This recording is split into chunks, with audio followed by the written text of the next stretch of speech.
कुछ लोग दुनिया देखने निकलते हैं, लेकिन इब्न बतूता ऐसे थे जिनके लिए सफर ही जिंदगी बन गया। 1304 में मोरक्को में जन्मे इस युवक ने 1325 में हज के लिए घर छोड़ा और वही एक कदम उसे पूरी दुनिया की ओर ले गया।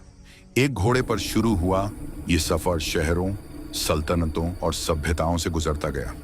मिस्र, अरब और मध्य एशिया पार करते हुए सफर अब उसकी आदत बन चुका था। रास्ते बदलते रहे, लेकिन रुकना उसने कभी नहीं सीखा।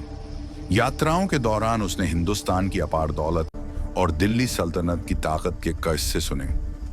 1333 में वह अफगानिस्तान होते हुए भारत पहुंचा, लेकिन दिल्ली में प्रवेश से पहले सरहद पर उससे सवाल पूछे गए, रिपोर्ट बनी और इजाजत मिलने के बाद ही उसे अंदर आने दिया गया। इतिहास का पहला दर्ज, वीजा सिस्टम। दिल्ली पहुंचना किसी सपने जैसा था। विशाल बाजार, हाथी, सैनिक और महल, सब कुछ ताकत की पहचान था। मोहम्मद बिन तुगलक से मुलाकात ने उसकी किस्मत बदल दी। अपनी चतुराई और तोहफों से उसने सुल्तान को प्रभावित किया और जल्द ही वह दिल्ली का काजी बन गया। इब्न बतूता ने दिल्ली की अद्भुत व्यवस्थाएं देखी। यहां संदेश कुछ ही दिनों में स्पीड पोस्ट से पहुंच जाते थे, लेकिन जितनी तेज व्यवस्था थी उतनी ही तेज सुल्तान की बेरहमी भी थी। शक और गुस्से में तुगलक ने कई लोगों को मरवा दिया।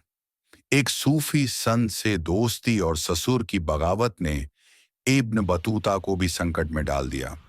उसे जेल में डाल दिया गया, जहां उसने दिन रात दुआएं मांगी।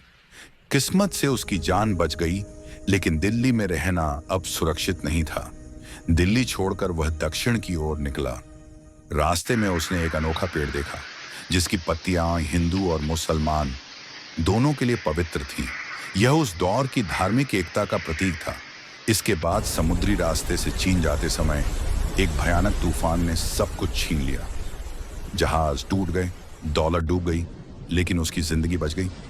अकेला, बिना कुछ खोए सिवाय अनुभवों के, वह आगे बढ़ता रहा। आखिरकार वह चीन पहुंचा और वर्षों बाद अपने वतन मोरक्को लौटा। वहीं उसने अपनी यात्राओं को रिहला में लिखा,